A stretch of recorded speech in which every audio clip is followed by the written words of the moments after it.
Today's episode, we're going to talk about why commercial real estate is in massive, massive, massive trouble. And I'm going to illustrate with that with a couple stories, a bunch of facts, all that kind of stuff. Before I get to that, though, I need to let you know you can get this podcast this video as a podcast anywhere in the world for free on all major podcasting platforms: Anchor, Stitcher, Spotify, SoundCloud, iTunes, and more. You can get this as part of the I Love Value Investing podcast anywhere in the world for free. Okay, so in the last couple of weeks, we've talked about why banks are in massive trouble, why housing is in massive trouble, and these both relate to the still, as of this recording, ongoing coronavirus-related lockdowns, shutdowns, mass unemployment, all these kind of issues. For more context into this situation, check out the resources below. Last week's video, again, why banks are in massive trouble, or 2 weeks ago video, why banks are in massive trouble, and last week's video, why housing is in massive trouble. And also, I talked about this when this crisis first started back in March and April. Those resources will be below this video. Economic impacts of mass unemployment, economic impacts of coronavirus. So I've been talking about this kind of stuff for months since this first started. I said there's going to be massive problems in banks. Actually, let me back up. There's going to be massive problems due to the mass unemployment, massive problems, people not paying their bills, which will lead to massive problems in credit card companies, financial service institutions, banks, which will lead to massive problems in the housing market, which we talked about last week, and how this affects our entire economy. Being on lockdown, being on quarantine, and now kind of being sort of open, how this affects literally everything for us. So today I want to focus on commercial real estate respectively, or specifically though. Again, if you want to watch those past videos and what I said, make sure to go watch those they should be below this video if you're watching on the blog. So over the last couple weeks, last couple months, I've been talking about how this entire situation, mass unemployment, lockdowns, lowered economic output, people doing less stuff, is going to affect the entire economy. I've been warning about this for months, since March and April when this first started. I said if we get past about 3-4 months time period, we're going to be in massive trouble economically, because by my estimations, after evaluating thousands of companies all over the world, most companies have about 3 months of cash flow, kind of wiggle room, margin of safety, whatever you want to call it. If we get past that 3 months mark, we're going to be in massive trouble, because companies just aren't going to have enough money coming in on a kind of regular basis, if we're not back to normal economic output, to survive. This will lead to more unemployment, all that stuff. Now, how is this going to affect the commercial real estate specifically? Horrifically, unfortunately. Again, I've been warning about this for months. If people can't pay their bills, it affects everything. So in commercial real estate, if tenants aren't paying their bills for things like apartment buildings, mobile home parks, if tenants at a shopping center or a mall can't pay their rents to whoever owns the properties because of lowered activity, economic activity, people buying less stuff, people going to the malls less, stuff like that. How are these companies or shops and malls supposed to pay their bills? This goes all the way from apartment buildings to shopping centers to office buildings. So with more and more people working at home, and companies making less and less in general because of this coronavirus stuff, companies are having more and more problem making enough revenue, making enough profits, making enough cash flow to pay for their office buildings. If people aren't traveling and they don't stay at hotels, they don't need hotels.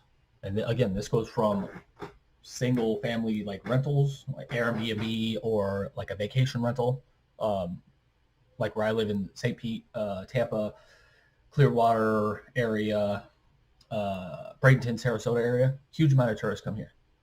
So this affects hotels, single family homes you're renting out, Airbnb. all the way up to companies like Hilton and Marriott and some of the biggest hotel companies in the world. People are traveling less. They're staying in hotels less. They can't pay their bills, or they're not getting enough revenue and cash flow and profits to pay their bills because people are staying less, so they can't pay their bills. These hotel companies and owners and operators. So this affects, again, everything. How specifically, though? Let me bring you over to my second screen here. And let's start here. So commercial mortgage delinquencies near record levels. Delinquency rates across commercial real estate properties have shot up faster than any other time in history. As thousands of restaurants, hotels, and local businesses in the U.S. struggle to stay open, delinquency rates across commercial mortgage-backed securities have tripled. Delinquencies have tripled in the last 3 months to 10.3%. And I'll put that kind of number into context in a little bit. So just in the last few months, delinquency rates on commercial real estate have reached their 2012 peak levels during the end of the Great Recession. We're already at peak levels, and that took the Great Recession kind of started at the end of 2006, got really picked up in 2007, 2008, and lasted, depending on, again, what sector, until about 2012-ish time frame, 2010 to 2012 time frame. So 5-6 years, depending on the kind of sector you were in, the distress you saw in the industry you were in, 5 to 6 years for kind of the worst of the Great Recession. We've reached that level in commercial real estate delinquencies in about 4 months due to these lockdowns and just frankly people doing less stuff, going out, traveling less, all that kind of stuff. Again, if people, for example, stick with hotels. If people aren't staying at hotels, they're not getting revenue, cash flow, profits. How are the hotels supposed to pay their bills? In most cases, they can't, or they're not, which I'm showing you. Or in many cases, they're not, which I'll show you in a second. The just absolute devastation this is wreaking on hotels.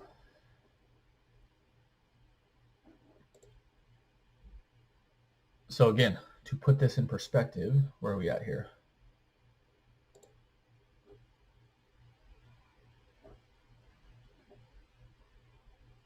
Delinquent hotels, $21 billion. Here's the peak in 2012. We're already up here for hotels at, what is that, about 24, 25%. This is retail. $11.4 billion in loans are exposed to JCPenney alone, who just filed bankruptcy, I think a month or two ago. Here is the example of some of the retail. So hotels are getting crushed. Retail is getting crushed because people aren't going to the stores. JCPenney's, again, almost $12 billion in loans that are delinquent just related to JCPenney's, who recently filed for bankruptcy. Neiman Marcus, about $7 billion. I believe they filed for bankruptcy not too long ago. Macy's, they had to take on $4.5 billion of debt to stay out of bankruptcy. And these are just some of the largest ones right here. Billions of dollars. Here is the delinquency rate for the kind of different sectors within this arena. Hotels, 11.5% is 30-day delinquent on their loans, which means they haven't been able to pay their bills for at least the last month. The rate in May, 2%. And this was May. We were about 2.5 months into this crisis. So this has exploded in the 2.5, 3 months since May. Retail, still getting crushed. 7.9%, rounded up. That's the delinquency rate. Mixed use, This is kind of a catch-all category, but this is almost quadrupled since May. This is almost doubled. This is what? Quintupled? More than quintupled? This is quadrupled almost, or more than. Office space. So here is another major category. So these are all getting crushed right now already. Hotels, retail, and mixed-use shops, mixed-use stores, or whatever, mixed-use office buildings, whatever these are. These are probably things like gyms. Mixed-use are probably things like gyms. Probably some office buildings with other like industrial space maybe in here, stuff like that. So these are already getting crushed, already at peak levels, or levels we haven't seen since 2012. These are what's going to be even worse, in my opinion. Why? Because office buildings, I think forever, the coronavirus is changing how we're going to work. People, if you could, people were already wanting to work from home more. They didn't want to deal with the commutes, the long commutes. They didn't want to deal with traffic. They didn't want to deal with the wasted time in their cars. They didn't want to deal with the huge gas bills, the toll payments, the car maintenance payments, all that. I think that was already changing and people working more from home if they could. And I think this is going to radically transform office buildings. How so? I'll give you an example. So my brother works at a bank. He had an office at that point before this crisis. They went to kind of a temporary work from home situation, and now his job is permanently work from home. Good for him. Probably good for the company. They'll save money on real estate costs by getting rid of the office. What happens to the person who owns the real estate? If they can't rent it out because people don't need office spaces anymore, what are these buildings going to do? What are they going to be turned into? Are they going to have to be turned into some kind of housing? Are they going to be having to be turned into some kind of other usage? I think office buildings are in massive, massive, massive trouble, specifically because more people will want to be working from home, and they have the ability to work from home. I think office spaces, hotels, I think will recover. Retail is dying. Like big box retail, like Kohl's, JCPenney, Sears, Macy's, dying for years through the retail apocalypse and all the massive closures due to things like Amazon and one-day deliveries, and now Walmart selling stuff online and all that stuff. That's been going on for years. I think hotels will recover. Retail, I don't think will recover to a large degree, and I think office spaces are just going to get absolutely hammered in time. Probably, I don't know when this will happen, but probably over time, as bad as retail. So, for example, if you go to a shopping mall or like a outlet mall, many around the country, unless you're kind of near a big city or in a big city, are closing up shops, are losing tenants because people aren't going to malls and stuff anymore as much as they used to. I think over time, and again, I don't know how long this is going to take, the retail apocalypse has been going on for 10-ish years, give or take. And it's really accelerated over the last couple of years as things like Amazon have done one-day deliveries and now drone deliveries eventually sometime in the future, and pickups and all that stuff. Retail is just getting crushed. I think in time we'll see something similar with office buildings. Again, more and more people will be working from home. So if you own a giant office building, you might want to think about plans of what you're going to do with that money, what you're going to do with that investment. Are you going to try to sell it? Are you going to try to repurpose it? Because again, if people can deal without having to commute hours on end, wasting gas, wasting toll money, dealing with idiots in traffic, miss time with their family, and be more productive, what is the purpose of having an office other than just to have somewhere to work from? But again, that's not necessary in most cases anymore. You can work from home. I think office buildings are going to get absolutely hammered in the next 10, 20. Right, they're getting hammered now, and it's going to get worse. But I think in the next 5, 10, 20 years, office buildings are just going to be completely transformed. We're going to have to find out some different use for them. Industrial, again, that should be fine. You're not seeing a huge amount of increase here. Multifamily. So this is like things like apartment buildings. I don't think this will become a huge issue. However, or let me back up. I don't think this will become a huge issue because people have to have somewhere to live. However, potentially, again, depending on your location, your situation, if you lost your job, all that stuff, you may not have been able to pay your apartment building monthly payment for 2, 3, 4 months now, which means if you have a 100-room apartment building or a 100-unit apartment complex, you're potentially having to deal with 50% reduction, depending on how many of your tenants were hurt by this. 50% reduction potentially in rent, which of course, again, makes it harder for you to pay your bills, to pay your loans, which affects the people who own these properties and the banks. If this goes on for a long time, multifamily will be hurt badly. Again, I don't think it will completely transform things like I talked about with the office buildings and what's happening with retail, because people have to have somewhere to live. But if these people can't pay their bills, meaning the owners of these properties can't pay their bills because people aren't paying their monthly bills, multifamily is going to get hurt badly in the short term. Again, I don't think this will affect things long term, but if this goes on for a long time, we don't know. So,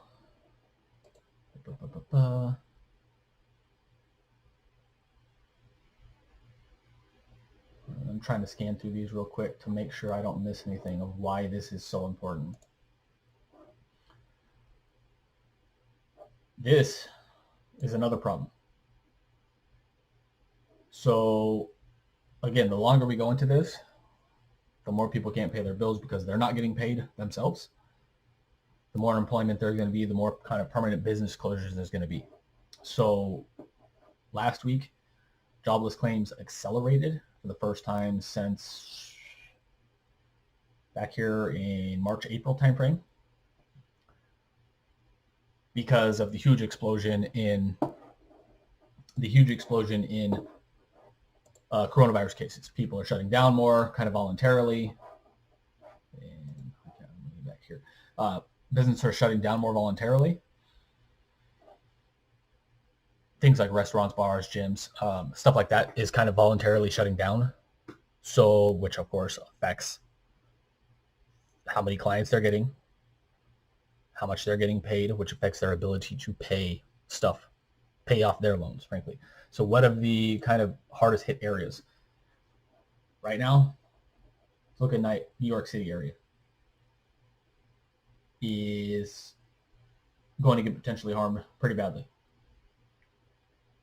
Chicago, Minneapolis, Los Angeles. And these percentages over here, I believe these are percentages of delinquencies right now. So Minneapolis, 47% delinquent. That's a huge number. Houston, $1 billion, 11%. New York City has the biggest number. Albany, New York State area. This is horrific. Let me bring you back here. Horrifically bad for people who love shopping at these kind of stores, going to hotels, who work at an office building, companies who own office buildings, who own hotel properties, who own retail properties. This is horrific. And we're only a few months into this, and coronavirus it's not slowing down at all right now. It's actually, again, accelerating, exploding nationwide and worldwide, still exploding. So the longer we get into this, the less money these companies have kind of on their balance sheet through cash or debt or whatever financing. They can kind of get whatever kind of financial engineering they can get. The more they'll have to go into debt because they're getting paid less or getting less shoppers or getting less travelers.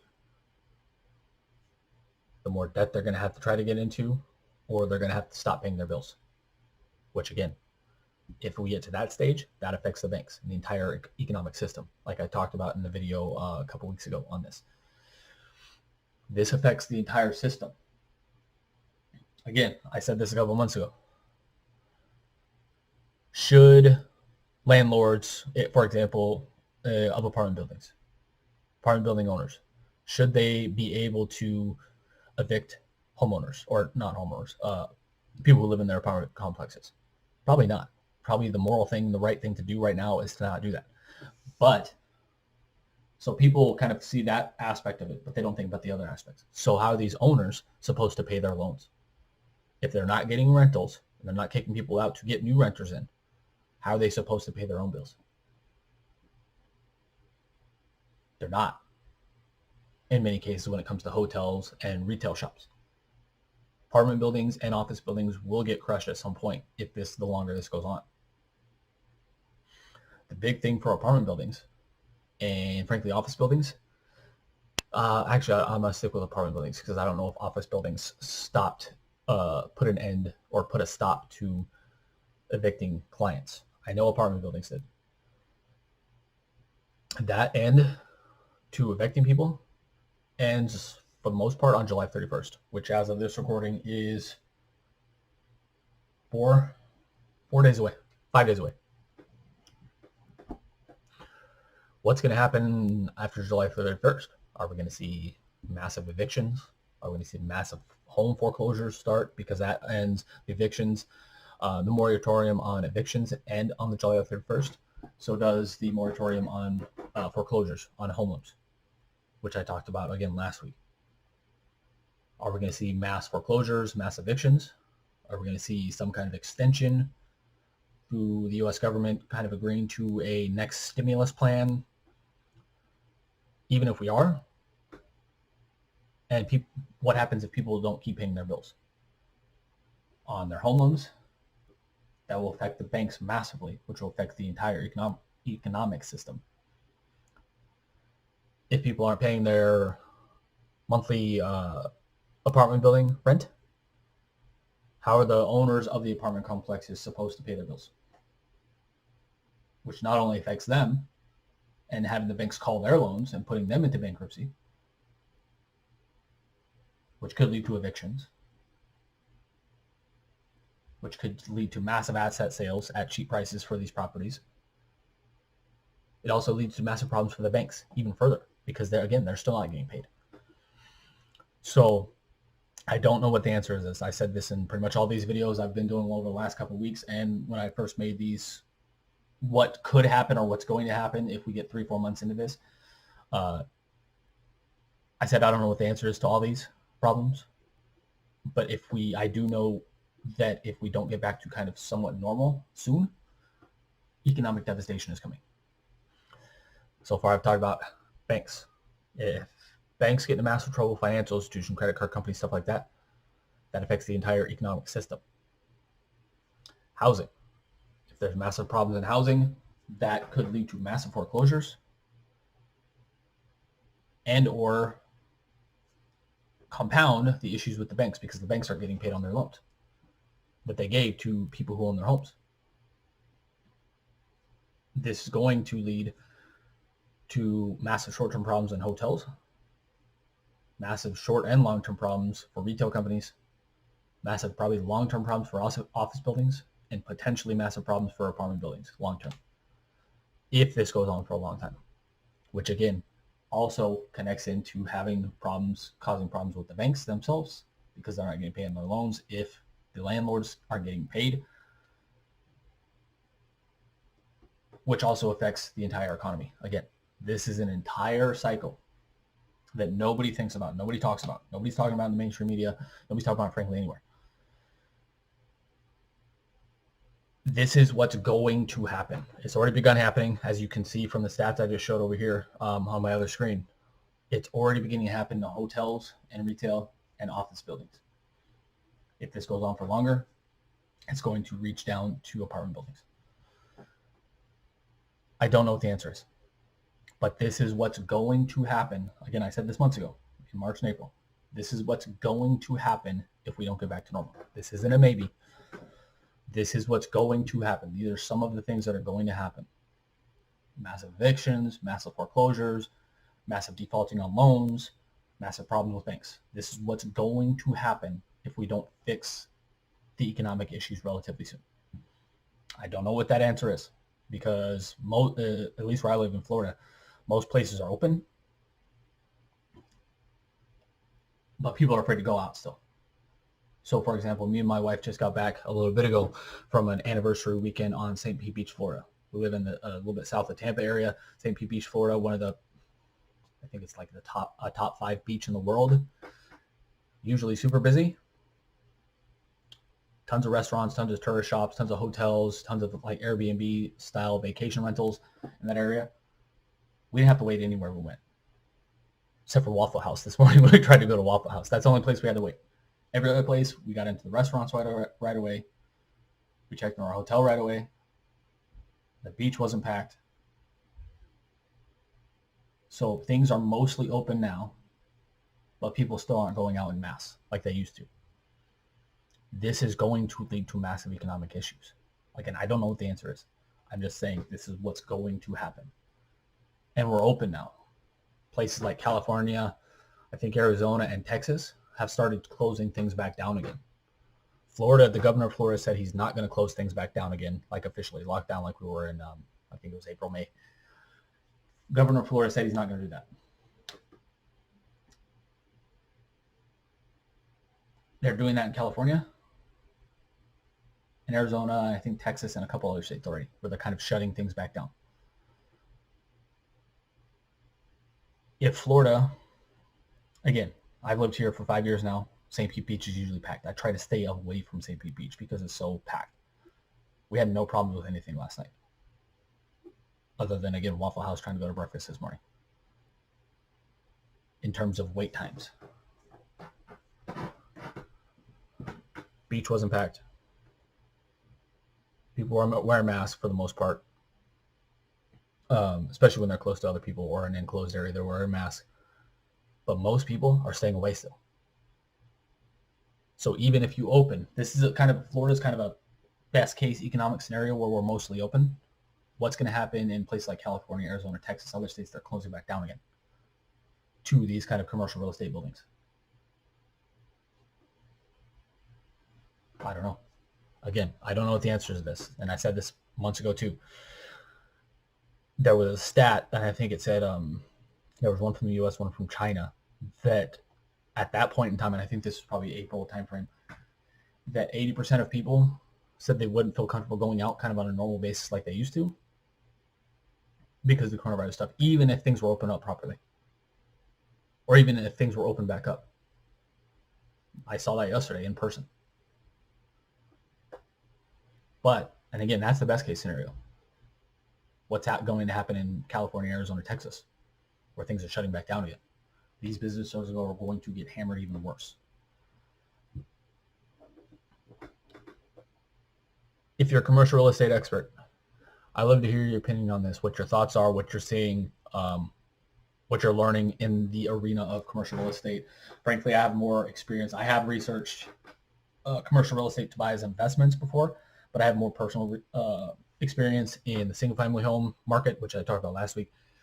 So if you have any experience in this arena, let me know what you're seeing. Are you seeing huge increases in loan defaults, delinquencies? Are you seeing less traffic at your buildings, at your hotels, at your restaurants, all that stuff? To kind of further illustrate why hotels are in such bad trouble, I read an article, I think it was 2 weeks ago now, that hotel traffic was down, I think it was nationwide, by an estimated about 60%. That's why hotels are in such massive trouble. That's why they are the number one delinquent loan category, I guess is probably the best way to put it, at 11.5%. traffic's down 60%-ish, kind of nationwide. It obviously fluctuates if that's the average. Some higher, some lower. But that is shocking. I'd love to hear your thoughts on this. I'd love to hear your comments, questions, concerns. Did I miss anything? Did I forget anything? Any of that. If you're watching on YouTube, I'd love to, if you would like, love, share, subscribe, comment, hit the notification bell so you're notified anytime we release a new video, and releasing new videos all the time. If you're listening on the podcast, like, love, share, subscribe, all that good stuff. And we really appreciate a review.